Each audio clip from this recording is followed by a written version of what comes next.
Oke, lanjut. Oke, fantasi itu apa?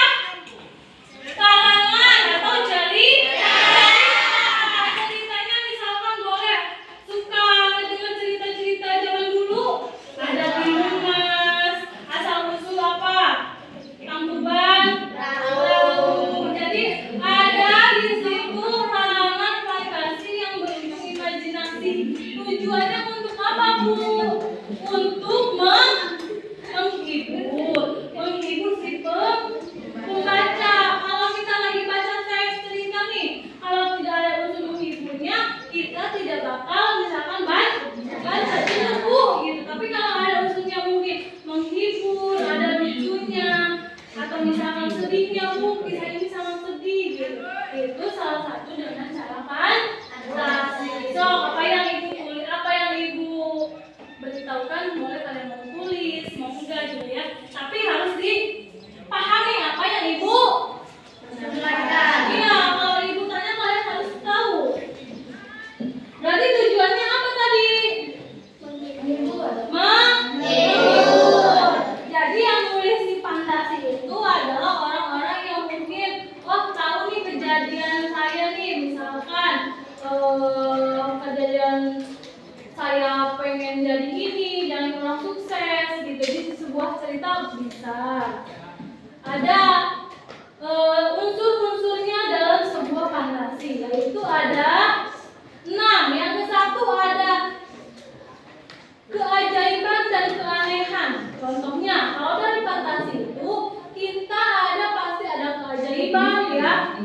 Kalau misalkan tiba-tiba si suka lihat Timun Mas gak? Dulu zaman dulu, sekarang mah kalau saya itu kan ada keanehan ya dalam sebuah cerita. Ada lagi ide ceritanya. Ada unsur-unsur dalam cerita di sini. Ceritanya apa? Idenya apa? Gitu. Itu dalam sebuah fantasi. Menggunakan berbagai kata yang mungkin atau latar waktu kayak gimana. Kan di situ ada cerita latar, tempat ya, waktu. Itu yang disebut dengan intrinsik. Intrinsik ada berapa? Coba, yang tahu nggak? Ada berapa nih? Ada 2. Ada intrinsik apa? Intrinsik sama ekstrinsik. Kalau intrinsik di sini apa nih? Ada apa aja intrinsiknya? Ada tema, terus ada tokoh, siapa lagi yang tahu? Latar waktu, latar tempat, sudut pandang, amanat. Itu yang disebut dengan intrinsik. Kalau ekstrinsik itu kayak moral, misalkan nilai agama gitu, nilai sosialnya, itu yang disebut ekstrinsik. Iya. Oke, jadi dalam sebuah cerita itu harus kalian mempengaruhi ada strukturnya. Apa kalian paham? Tanya, Iya. Bu, struktur teks cerita fantasi apa? Oke, kan dalam struktur dalam teks itu ya pasti ada strukturnya, unsurnya. Sekarang Ibu tanya, struktur dalam sebuah cerita fantasi itu ada apa aja? Yuk, kan udah nih. Ada 4 ya, ada 4 ya? Ya. Yang ke-1 apa? Orientasi. Yang kedua? Terus yang ketiga? Yang keempat? Ending.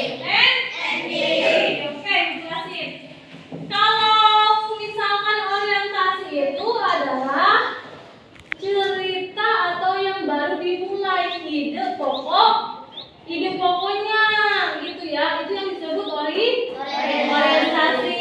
Kalau misalkan konflik atau misalkan sebuah hubungan pasti ada konflik kan, apalagi di cerita harus mempunyai konfliknya apa. Kalau tidak ada konflik kan tidak seru ya gitu. Berarti konflik itu disebut sebuah isinya ya gitu. Resolusi